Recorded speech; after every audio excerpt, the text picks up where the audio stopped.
Hello students, welcome back to the second session of our standard 6 SS civics parts chapter number 24 local self government, rural and urban administration.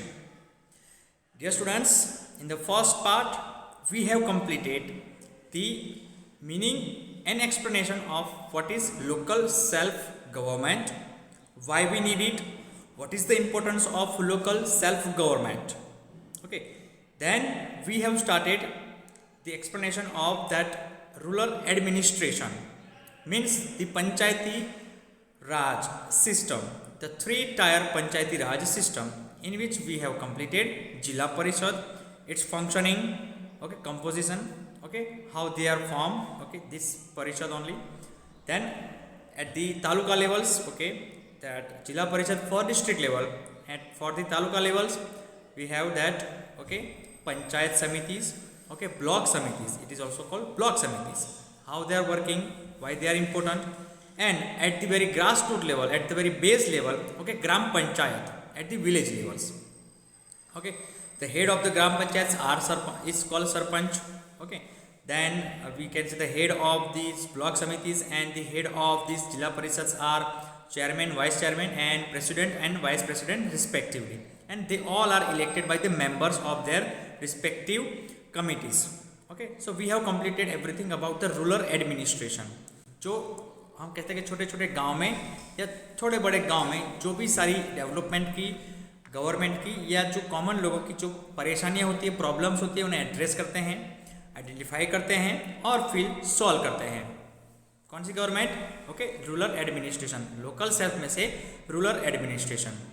तो local self government की जो basic two division है उसमें एक है rural administration and second is urban administration. Rural का मतलब कि जो कनेक्टेड होता है गांव से, और अर्बन का मतलब कि जो कनेक्टेड होता है टाउन से या सिटीज से. ओके, ये बेसिक आइडिया आपको क्लियर रखना है.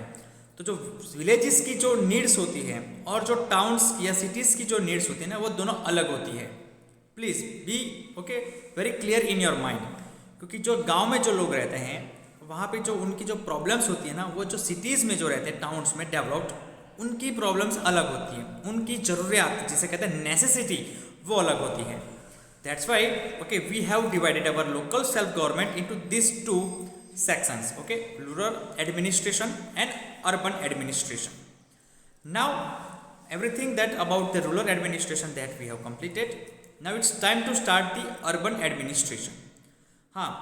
In that first okay session at last we have completed that kind of programs and abhiyans that okay what was launched by the government of India at particular times. Okay, तो उसमें एक जो हमने complete किया था वो था Swachhata Abhiyan, and we can also call it Swachhata mission. उसके बारे में हमने बात की थी, and it is also continue. Okay, वो ख़त्म नहीं होगा लॉन्च होने के बाद, वो कंटिन्यू रहता है. ओके, कि आपको या हमको सबको अपने आजू बाजू के घर हैं वो पूरा हम कैसे क्लीन रखना है. Okay, the program was totally about the main aim of cleanliness, okay, of our surroundings. Okay, so this kind of programs are okay launch by the governments at its we can say time to time. जब उनका time होता है तो वो launch करते ही हैं अलग अलग programs. Now our main focus is now in this video to start the explanation of and to learn the importance of urban administration. In the third video, in the third session, okay, we will try to complete the exercise part. Okay, in this video only we will try to complete the urban administration part. So yes, we have completed everything. Now as the part of revision also, now urban local self government, it is they are called nagar palikas. So they are divided in three tier system also, like the yes rural administration also. In urban local self government, or we can say urban administration, the three tier systems are municipal corporations, big cities over 10 lakh populations. Okay, जिसे हम महानगर पालिका कहते हैं हिंदी में भी, गुजराती में भी. Okay, like Ahmedabad, Mumbai, Delhi, Chennai, okay, Calcutta. So these are all called big cities, okay, municipal corporations. Then smaller cities, okay, less than 10 lakh population, जिनकी 10 lakh से कम population, उन्हें क्या कहते हैं? Municipalities, municipal councils, means mediums and small towns, okay, not big cities. And the third one is okay less than 1 lakh popularity, okay, we can say that one only population, so they are called city councils और नगर panchayat. Okay, village से बड़े होते हैं लेकिन town से हम कहते हैं छोटे, सिटीज से छोटे होते हैं। Okay, so they are okay come under in this category city councils और नगर पंचायत। इन शॉर्ट, नगर पंचायत वहाँ होती है जहाँ पे म्यूनिसिपैलिटीज नहीं होती, ये आपको क्लियर रखना है। नगर पंचायत कहाँ होती है? जहाँ पे म्यूनिसिपैलिटीज नहीं होती है। म्यूनिसिपैलिटी कहाँ होती है? जहाँ पे हम कहेंगे कि कुछ लैक्स की पॉपुलेशन होती है। अगर 10 लैक्स की पॉपुलेशन से ज़्यादा है तो वहाँ पे हो जाता है municipal corporation. Okay, big cities. Okay, like we have example, I have given example Ahmedabad, Mumbai, Delhi, like that. So they all are coming in semi-urban localities. So here again in urban administration or in urban local self-government, we have 3-tier systems, and we have to learn everything okay in detail. So let's start about that. Okay, but before starting that, something that left for that rural administration, and it was about that. Yes, maintaining or maintenance of the land records.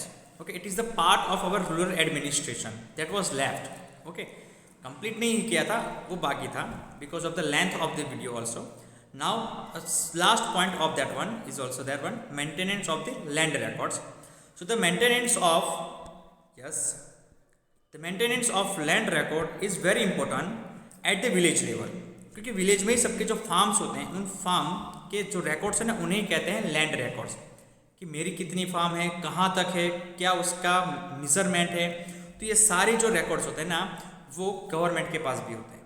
Okay, उनसे ही हम जो करते हैं कि हमारे जो land है उनका क्या नंबर दिया है, सर्वे नंबर भी आता है। ओके, इन डिटेल में आता है। अब अगर मैं फार्म की बात करूँ तो आपका फार्म है वो किस जिले में, डिस्ट्रिक्ट के कौन से तालुका में कौन से विलेज के कौन से विलेज के भी, अगर हम कहेंगे कि बहुत सारे विलेज के नेम सेम होते तो उनको नंबर भी दिए जाते हैं। ओके, उस विलेज में भी कौन से सर्वे नंबर भी आता है। ओके, फिर उनका हम जिससे कहते हैं ना कि मेजरमेंट के साथ होता है कि कितने हैं आपके फार्म्स के नंबर्स। ओके, तो ये सारे होते हैं land records. It is very very important for the farmers also and for all other persons also. बहुत सारी जो जगह होती है जो गवर्नमेंट की ही होती है। ओके, गवर्नमेंट का मतलब कि खुद की नहीं होती है, लेकिन किसी की नहीं है। अगर जिस जगह पे हम कह सकते हैं किसी का भी ऑनरशिप नहीं है तो वो बिलोंग्स करती है गवर्नमेंट को ही। Okay, so the maintenance of land record is very important at the village level. The land records keeper or patwari is a government official in the rural area who maintains record of ownership of land and tilling. जो पटवारी होता है, जिसे हम ग्राम सेवक भी कहते हैं या फिर दूसरे हम जगह से कह सकते हैं कि जो तलाटे भी होते हैं। ओके, लेकिन तलाटे की जो ड्यूटी ना थोड़ी अलग होती है। ओके, ग्राम सेवक से। तो जो पटवारीज होते हैं ना, उन्हें हम कह सकते हैं कि ड्यूटी दी गई है गवर्नमेंट से ही। Okay, they are government officials, कि उन्हें ही लैंड रिकॉर्ड्स रखने, सारे गांव में जाके सारे जो हम कह सकते हैं कि लैंड्स को देख के उनको परफेक्ट ओके मेज़र करके, हम जो भी कहते हैं वो सब करके सारी प्रोसेस करते हैं। उनको जो ऑनरशिप हैं वो पहले से जिसको दी गई है उनका रिकॉर्ड रखना होता है। Okay, they have to keep the record. Okay, उन्हें कुछ नया नहीं बनाना होता है, लेकिन उन्हें जो बनाया गया है उसकी रिकॉर्ड का उनको देखभाल करनी होती है। ही और she is also known as Lekhpal, Kanungo, कर्मचारी और विलेज ऑफिसर, जिसे ग्राम सेवक भी कहते हैं हमारे गुजराती में। Okay, so this are the persons are responsible for the maintenance of the land records. उनसे कोई गलती होती है तो प्रॉब्लम होती है फार्मर्स को, या फिर जिस पर्सन की लैंड है उन्हें। और सिर्फ फार्म की बात नहीं हो रही है, लैंड में सारी आती है, आपके घर की प्रॉपर्टी भी आ जाती है और हम कहेंगे फार्म भी आ जाते हैं, सारी आ जाती है, लैंड रिकॉर्ड्स में आता है वो। Yes, here the picture is showing that a patwari right now sitting on this chair and okay describing और telling the information of the land records of this farmer. Okay, very simple one. Each patwari is responsible for a group of villages. The document that shows the name of the owner of the land according to the records of patwari is known as फाड़। पटवारी के record के हिसाब से जो honour होता है land का उसे फाड़ कहते हैं। Please remember, so they are called फाड़। ओके, तो जिसकी भी वो लैंड है according to the records of patwari, okay, they are called फाड़। The owner of the farm or land they are called फाड़। Now yes, the tahsildar or revenue officer is another important officer in a village. अब पटवारी के ऊपर जो authority में होता है, higher order authority में, उसे कहते हैं तहसीलदार, जिसे हम तलाटी भी कहते हैं, और रेवेन्यू ऑफिसर जिसे रेवेन्यू तलाटी भी कहते हैं। Please remember both the names are not same but functions are almost same, revenue Talati and Talati also, but function means okay they are working in a different kind of we can say rules and regulations. जो तहसीलदार होता है जिसे हम तलाटी भी कहते हैं, या revenue officer is another important officer in a village. यहाँ पे जो रेवेन्यू वर्ड है उसका मतलब होता है कि जो टैक्सेस आपसे ले जाते हैं as a farmer, okay, as a land owner, तो उन्हें रेवेन्यू कहते हैं। स्पेशली जो फार्म की बात कर रहे हैं उनकी बात हो रही है। हर और his office is a place where land disputes are heard, जहाँ पे लैंड के हिसाब से जो सारे जो विवाद होते हैं, डिस्प्यूट्स होते हैं, जहाँ सुने जाते हैं, वहाँ पे उनकी ऑफिस होती हैं। She or he supervises the work of patwaris and makes sure that land records are maintained properly and revenue is duly collected. उनकी सबसे बड़ी जो दो जिम्मेदारी होती है, रिस्पॉन्सिबिलिटी है, वो है number 1 they are supervising the work of patwaris, and number 2 they have to also maintain the record of that revenues collected okay in due time or in given time. जो टाइम दिया गया है फार्मर्स को और हम कहेंगे लैंड ओनर्स को, उनकी जो रेवेन्यूज होती है वो टाइम पे वो भरते हैं या नहीं। Revenue means a kind of tax, okay. So tahsildars work under the district collector. अब तहसीलदार के ऊपर भी अथॉरिटी में आते हैं district collector. The district collector or deputy commissioner okay heads the civil administration in a district.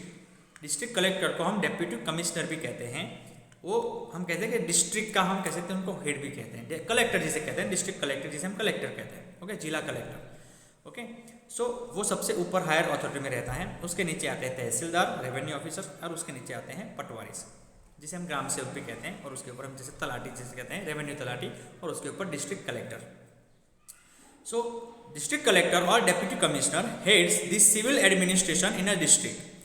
She or he is the one who supervises the maintenance of land records and collection of land revenue. वो सबसे ऊपर के level से supervise करता है किसको?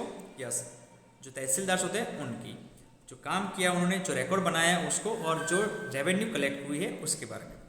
For smooth running of this process districts are divided into sub divisions and further into talukas and tahsils. अच्छे से वर्क हो सारे जो डिस्ट्रिक्ट में, तो अभी कभी कभी डिस्ट्रिक्ट्स में सब डिविजन्स भी होते हैं, तो उनमें होते हैं ओके सब डिवीजन में, मतलब डिस्ट्रिक्ट के हम अंदर वो डिवीजन कर लेते हैं, नॉर्थ ईस्ट साउथ वेस्ट वैसे भी होता है। जैसे कि एग्जांपल हमारा अहमदाबाद का है, सूरत का है, वडोदरा का भी है, ओके। फिर तालुकाज में और तहसील में भी वो डिवीजन, जिससे तालुका तहसील दोनों एक ही होता है, तालुका या तहसील उसमें भी वो डिवीजन होते हैं। So this is all the we can say the information about the maintenance of land record, कि ये किसकी रिस्पॉन्सिबिलिटी किसके अंडर आता है, okay. And it is very very important for I think for all the farmers also. Farmers के लिए सबसे important यही होता है, ओके। उनको गवर्नमेंट के साथ ये दूसरा भी उनको देखना पड़ता है कि आपके जो लैंड की जो रिकॉर्ड्स हैं वो परफेक्टली हम कह सकते हैं कि उनके हिसाब से हैं या नहीं है, okay. Then something different from that we can say unit chapter that inheritance law Hindu succession means amendment act 2005. what is that inheritance law?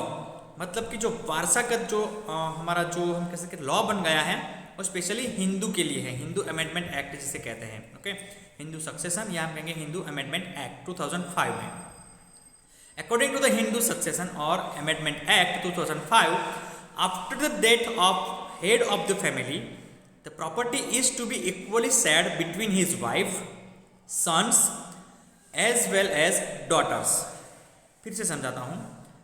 After the death of the head of the family, family के head के मर जाने से उनकी जो property होती है जो हेड के नाम पे होती है बेसिकली, ओके, उन प्रॉपर्टी का इक्वली डिस्ट्रीब्यूशन होता है, शेयर बनता है, मतलब कि शेयर मतलब कि उनके डिवीजन होते हैं उनके वाइफ के बीच, सन्स के बीच और डॉटर्स के बीच equally. The law imparts full and equal rights to daughters. इस लॉ से इक्वल राइट्स भी डॉटर्स को मिलते हैं। This change marks an important milestone in ensuring equality in society, although it is applicable only amongst the Hindu community. इससे society में एक equality की बहुत बड़ी हम कह सकते हैं मिसाल हो गई है और एक लॉ भी बन गया है, but it is only for the Hindu community, क्योंकि जो एक्ट है उसका नाम भी है हिंदू अमेंडमेंट एक्ट, मतलब कि जो हिंदू कम्युनिटी के हैं उनके फैमिलीज में ये लॉ लागू होता है। Yes, however it has to be implemented properly by creating awareness among the women both in rural and urban areas so that they can establish and claim their legal right. अभी भी बहुत सारे villages में, Hindu families में ही, इन बहुत सारे villages में जो वुमन होती है उन्हें पता नहीं है कि उनको कौन कौन से राइट हमारे कॉन्स्टिट्यूशन में दिए गए हैं। ओके, उसमें से एक राइट जो हमारा अभी समझ रहे थे वो है हिंदू अमेंडमेंट एक्ट, कि उनकी वाइफ या फिर डॉटर है उन्हें इक्वली शेयर मिलता है उनकी फादर या हस्बैंड की प्रॉपर्टी में। याद रखना ही। Okay, so this was the law. Okay, ये लॉ है, कोई हम कह सकते हैं कि आजकल का बनाया हुआ नहीं है, 2005 की बात करिए, कानून बना है। It's we can say established and it was passed by this we can say legislative assembly in both the houses, Rajya Sabha and Lok Sabha, तब जाके कानून बनता है। ओके, कानून अपने आप नहीं बनता है। We have seen in the previous chapter. Okay, so this is a kind of fact that we have to know okay about the inheritance law, जैसे वारसागत जिसे कहते हैं ना वो। Now after the completion of rural administration, let's start the urban administration. Urban administration is carried out by urban local bodies that are constituted as per the size of a town or city in India. उनकी जो हम कह सकते हैं population होती है उस हिसाब से, कॉन्स्टिट्यूशन के हिसाब से वहाँ पे जो कॉन्स्टिट्यूट की गई है, उन्हें जो बनाई गई, गठित की गई है, वो है हमारी urban local bodies. Okay, they are 3. The 74th Amendment Act of the Constitution of India mentions 3 kinds of urban local self-governing bodies. हमारे बंधारण का जो संशोधन होता है ना उसमें 74 हो रहा है। ओके, 74th वाला उसमें कहा गया है कि अर्बन जो लोकल सेल्फ गवर्निंग बॉडीज है वो ये है। Okay, they have given the 3 different we can say sections और डिविजन्स। नंबर 1 म्युनिसिपल कॉरपोरेशन, जिसे नगर निगम कहते हैं, जिसे महानगर पालिका भी कहते हैं। नंबर 2 म्युनिसिपल काउंसिल्स, या फिर उसे सिर्फ म्युनिसिपैलिटी कहते हैं, जिसे नगर पालिका कहते हैं। सिटी काउंसिल्स, जिसे नगर पंचायत कहते हैं, जहाँ पे नगर पालिका मतलब कि म्युनिसिपैलिटी नहीं है ना, वहाँ पे पंचायत है, लेकिन कौन सी पंचायत है? नगर पंचायत है। ये बेसिकली पॉपुलेशन अंडर 1 लाख का आता है। यहाँ पे जो रूल है ना वो अंडर 10 लाख का आता है। ओके, 10 लाख की पॉपुलेशन कम हो तो उसे नगर पालिका कहते हैं, म्युनिसिपैलिटी कहते हैं। और अगर किसी सिटी में, बहुत बड़ी सिटी में 10 लाख के ऊपर की पॉपुलेशन है तो वहाँ पे म्युनिसिपल कॉर्पोरेशन काम करता है, जिसे कहते हैं नगर निगम। Clear?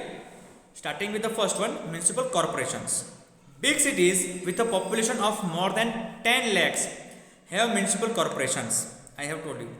For example, Mumbai, Delhi, Kolkata, Chennai, Hyderabad, Bengaluru and Ahmedabad have such corporations.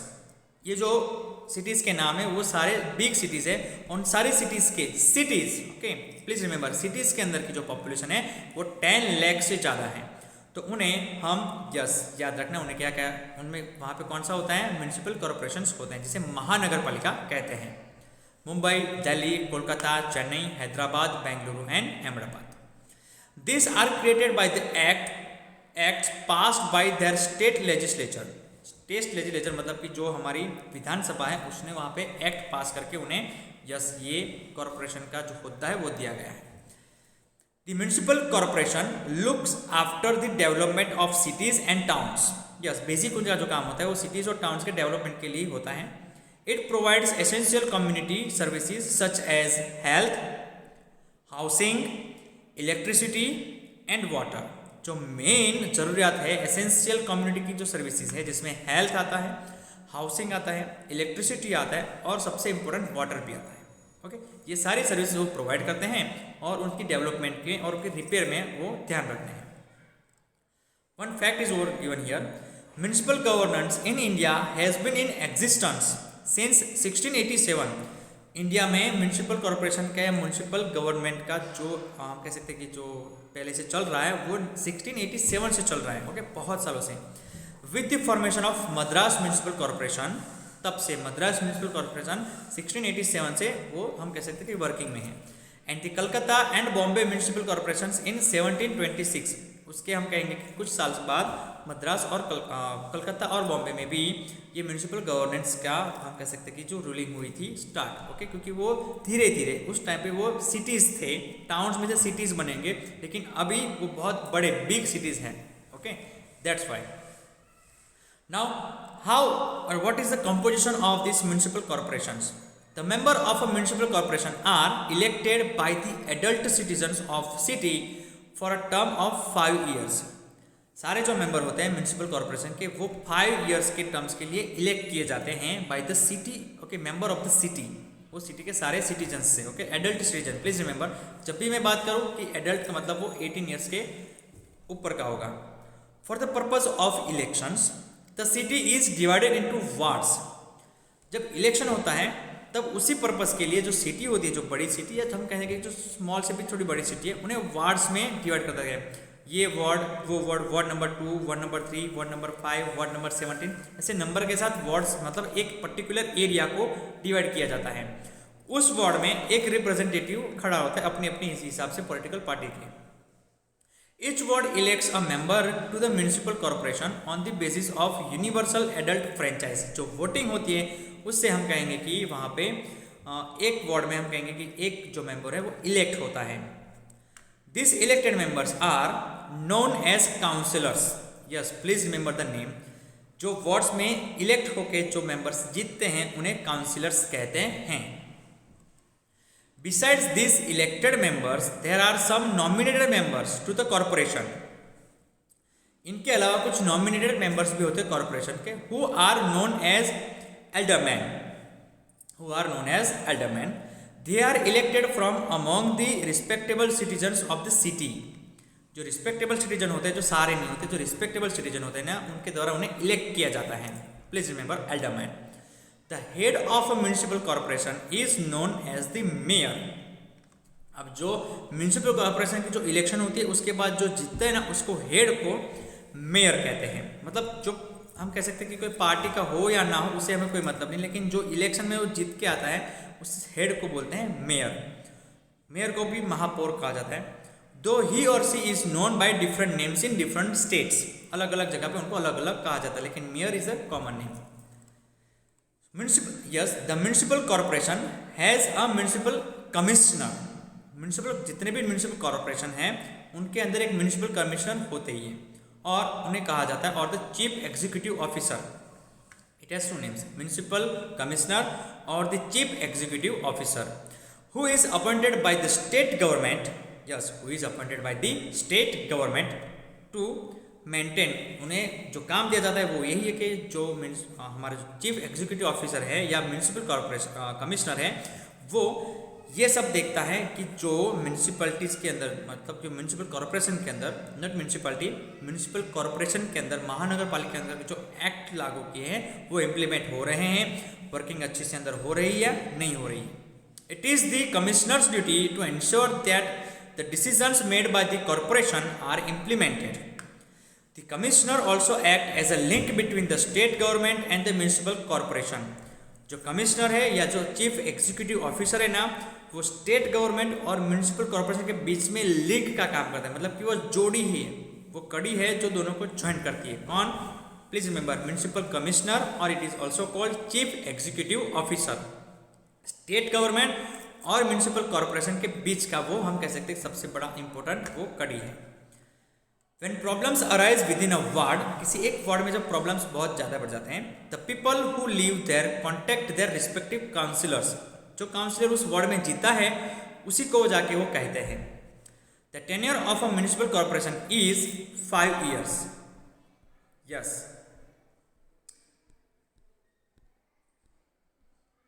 However, it can also be dissolved earlier if it fails to function according to the rules. अगर रूल के हिसाब से अगर वर्क नहीं हो रहा है तो वार्ड के जो म्यूनिसिपल काउंसिल मतलब जो काउंसिलर्स हैं उनको हम कैसे कि डिसॉल्व भी कर दिया जाता है और जो म्यूनिसिपल कॉर्पोरेशन है उसे भी दरखास्त किया जाता है. ओके, अगर काम अकॉर्डिंग टू रूल नहीं हुआ हो तो. अदरवाइज उनकी जो हम कह सकते हैं कि जो टेन्योर होता है, जो टाइम पीरियड होता है ना वो 5 इयर्स का होता है. Now what are the functions of municipal corporations. हमने ये देखा कि म्यूनिसिपल कॉर्पोरेशन कैसे बनता है. अब उनके functions. Some important functions of a municipal corporation are to arrange for the collection and disposal of garbage, maintain a proper drainage system जिसे हम pipeline कहते हैं drainage system, established hospitals and dispensaries in their area, hospitals और dispensaries का मतलब specially जो animals की होती है वो, registration of births and deaths, जन्म की और मौत की जो हम कहते हैं ना जो रजिस्ट्रेशन होता है नोंदनी होती है वो, and build and maintain schools at all levels, और जिससे हम कहते हैं विलेज लेवल का, ब्लॉक लेवल का, डिस्ट्रिक्ट लेवल का, सारे के जो स्कूल्स होते हैं वो सारा मेंटेन इन्हें करना होता है. Functions of the municipal corporation. Now other function, ये हुए उनके मेन फंक्शंस. और दूसरे कौन से फंक्शंस जो म्यूनिसिपल कॉरपोरेशन को करने होते हैं. The municipal corporation also maintains public parks, parking lots, street lighting, public conveniences. उसमें आता है ट्रांसपोर्ट, आता है सबसे ज़्यादा उनके, हम कहेंगे कि पब्लिक जो प्रॉपर्टी होती है वो आती है, roads and bridges, recreation centres and fire services. It also engages in the plantation and maintenance of trees. कई जगह पे कोई ट्रीज जो होती है वो अगर कट हो जाती है तो उन्हें प्लांट करने के लिए और उनकी मेंटेन, उन्हें ग्रो करने के लिए भी उनकी ये हम कह सकते ड्यूटी है. Issuing licences for markets, malls, restaurants and housing complexes. ये भी बहुत बड़ी ड्यूटी है कि उन्हें जो लाइसेंस होता है इश्यू करना होता है मार्केट के लिए, मॉल्स के लिए, रेस्टोरेंट के लिए, छोटी सी हम कहेंगे कि एक शॉप के लिए भी. ओके. एंड हाउसिंग कॉम्प्लेक्सेस, जो हाउसिंग के कॉम्प्लेक्सेस बनते हैं, जो टावर्स बनते हैं, अपार्टमेंट बनते हैं, अलग अलग जो बंगलोज बनते हैं, उन सब की जो लाइसेंसेस है, जो हम कहते हैं ना कि जो परमिशन है, उनका वो काम होता है वो देने का. ओके. इश्यू करने का. So these are the main functions of municipal corporation. Then sources of income. What are the sources of income? The chief sources of income of a municipal corporation are taxes and grants from the central and state governments. अब जो central government है वो सारी state को grants देते हैं according to their needs. अगर उन्होंने अलग से उन्होंने प्रोविज़न करके, मतलब कि उन्हें अलग से कोई स्टेटस दिया गया उन स्टेट को, तो अलग से उनको ग्रांट दी जाती है. और वैसे भी स्टेट गवर्नमेंट से भी ग्रांट मिल ही जाती है सारी म्यूनिसिपल कॉरपोरेशन को उनके डेवलपमेंट के लिए. ओके. सो ये सोर्स ऑफ इनकम उनका ये रह गया ग्रांट्स. और दूसरा होता है टैक्सेस. तो टैक्सेस वो कलेक्ट करते हैं अपने एरिया के सिटीजन्स से. Okay.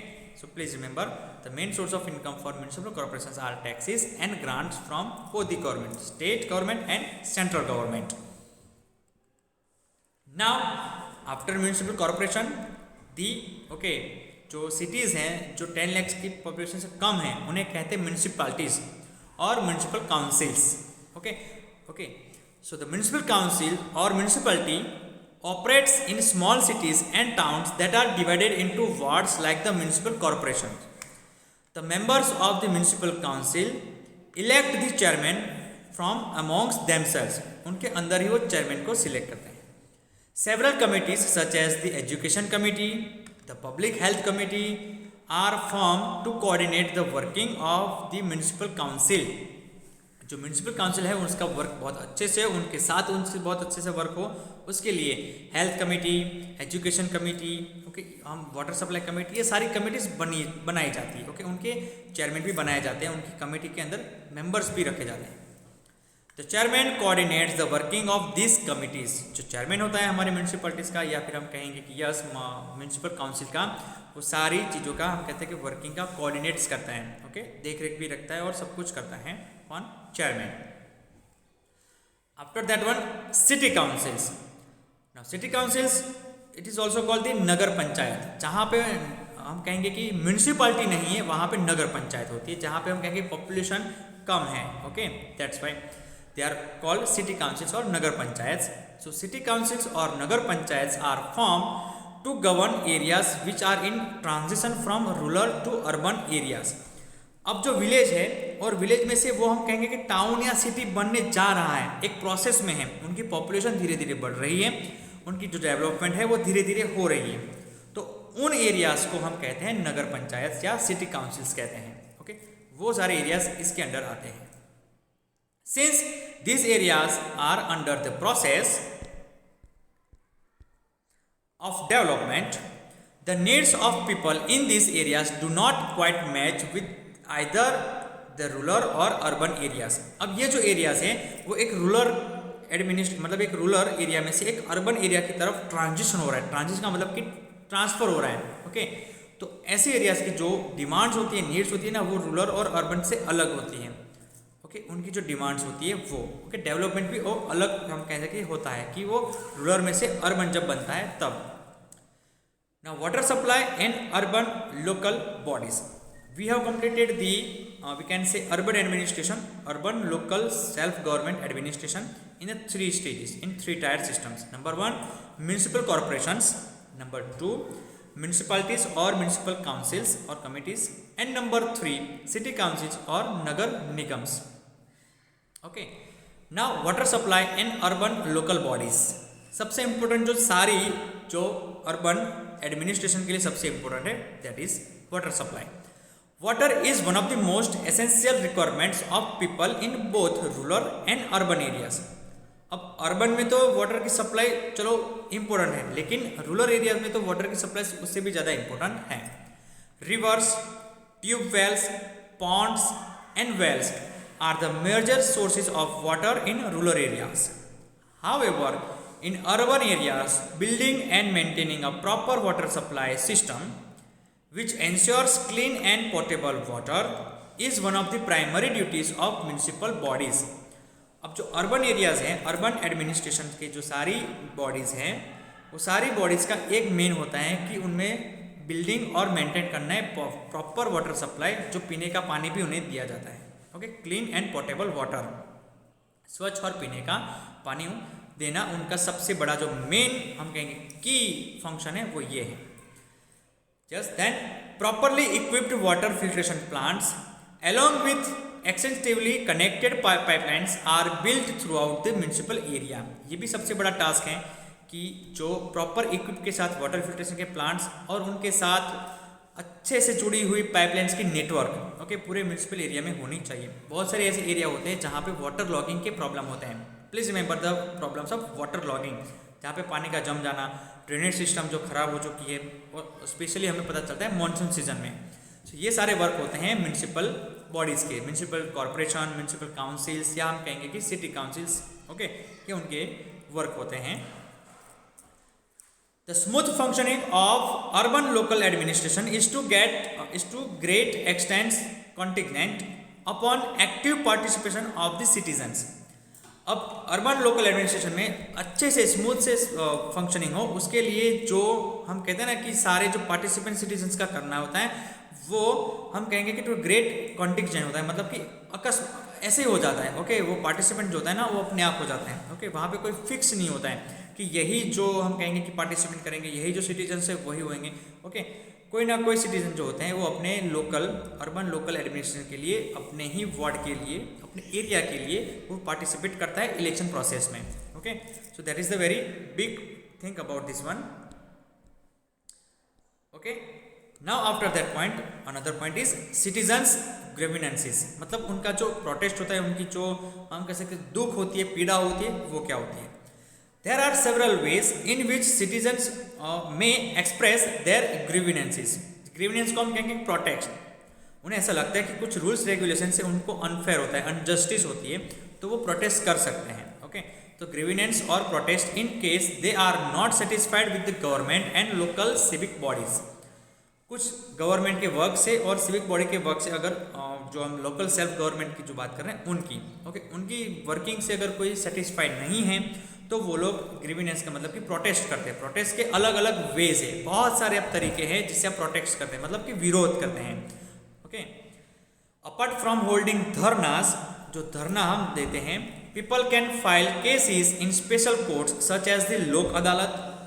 People can go to the consumer courts also. They are entitled to use their right to information to obtain information from public authorities.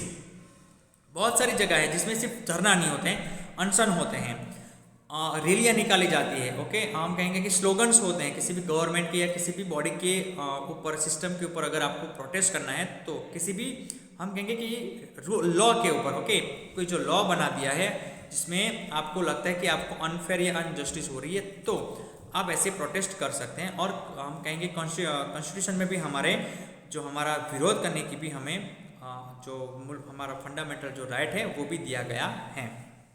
You can speak anything about anyone, okay, not in bad manner but that you are feeling that very very okay unfair, आपको लगता है कि आपके साथ unfair हुआ है तो उसके लिए आप अपनी आवाज़ उठा सकते हैं। फिर जो कंज्यूमर कोर्ट है वहाँ पे जाते हैं लोग, अगर कोई प्रॉब्लम है उन्हें किसी गुड्स के मतलब कोई माल सामान के खरीदे से।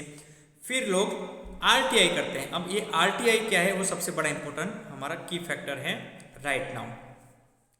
अगर आपको as a citizen, adult citizen, अगर आपको किसी भी गवर्नमेंट की जो वर्किंग होती है, फंक्शनिंग होती है, उनकी जो हम कह सकते हैं एक्सपेंसिव होती है, कोई भी प्रोग्राम हो, कोई भी जो उन्होंने अगर कोई कुछ रोड बनाए हैं, पुल्स बनाए हैं, मॉल्स बनाए हैं, कोई भी पब्लिक प्रॉपर्टी का डेवलपमेंट का काम किया है, अगर उनकी आपको इंफॉर्मेशन चाहिए, कितने में किया, किसने करवाया, तो वो सब मिलता है आपको राइट टू इंफॉर्मेशन एक्ट से। अब बहुत सारे ऐसे हम कहेंगे कि जो ऑफिसेज हैं या सिस्टम्स हैं जिसमें आरटीआई को लागू नहीं किया गया है, वो भी एक बहुत बड़ा प्रॉब्लम है। लेकिन RTI right to information act लागू करने से आपके जो हम कहते हैं जो प्रॉब्लम्स होते हैं वो सॉल्व हो जाते हैं। आपको ऐसा लगता है कि ये गवर्नमेंट जो हम कह सकते हैं कि करप्शन करती है वो आपको पता चल जाता है, क्योंकि उन्हें वो रिपोर्ट देना पड़ता है, आंसर देना पड़ता है कि उनकी जो फाइल बनी है, उन्होंने जो भी काम किए हैं उन काम की वहाँ पे डिटेल्स मांगी जाती है आरटीआई में। अब आरटीआई का मतलब कि आप राइट टू इंफॉर्मेशन आप जानने के लिए आप पूछ सकते हैं, ऐसा जो लॉ है वो बनाया गया है। So yes, people may also sign petitions and send them to the municipal councillors or write to newspapers in order to be heard. Newspaper में भी वो हम कह सकते हैं कि as a complain, as a request वो करते हैं कि हमारे एरिया में बहुत सारे प्रॉब्लम है, वाटर लॉगिंग के वो सब, तो न्यूज़पेपर के थ्रू भी वो जो म्यूनसिपल कॉरपोरेशन के जो मेयर होते हैं, काउंसिलर्स होते हैं, उनके तरफ ध्यान उनका जाए, अटेंशन वहाँ पे जाए, उस हिसाब से भी वो न्यूज़पेपर में भी ऐड देते हैं, मतलब कि उसकी प्रॉब्लम्स की वहाँ शेयर होते हैं। Now something about RTI Act, Right to Information Act, it is also called RTI Act 2005. The act was passed with the objective of empowering citizens. जो कंट्री के, स्टेट के या हम जो लोकेलिटी के जो सिटीजन्स हैं उन्हें एम्पावर करने के लिए RTI एक्ट बना है। If you remember the name of Anna Hazare ने जो अपना बहुत ही बड़ा प्रोटेस्ट किया था, धरना किए थे, अनशन किए थे, ओके, दिल्ली में, ओके, जंतर मंतर पे जो एरिया होते हैं स्पेशली वहाँ पे धरना के लिए, तो वहाँ पे आपको शायद मालूम होगा कि कुछ साल पहले जहाँ पे ये सारे हम कह सकते हैं कि ये सारे जो धरना हुए थे, अनशन हुए थे, बस इसी बात के लिए होते, RTI एक्ट को लागू करने के लिए। तब गवर्नमेंट कुछ सॉल्यूशन बीच में निकालने के लिए कुछ कह रही थी, पहले वो मना कर रही थी कि RTI एक्ट लागू नहीं होगा, फिर लास्ट में RTI एक्ट लागू हुआ है, लेकिन सारे सेक्शन में लागू नहीं है, okay, it is not allowed in all the sections. दूसरी बात भी है, जैसे कि हमारी फोर्सेस होती है, आर्म फोर्सेस, उसके ऊपर आप RTI नहीं कर सकते हैं, ओके, उनकी जो वर्किंग होती है वो थोड़ी अलग होती है। फिर जो हमारा जो चीफ मिनिस्टर है, प्राइम मिनिस्टर है, उनके ऊपर भी RTI का लागू होना जरूरी है, okay. So the act was passed with the objective of empowering citizens. It promotes transparency and accountability in the working of the government. Government की ट्रांसपेरेंसी मतलब कि वो कितना सच्चा काम करती है, एंड अकाउंटेबिलिटी मतलब कि रिस्पॉन्सिबिलिटी वो लेती है अपने काम की, जो हुआ है या नहीं हुआ उस बात के लिए, ओके।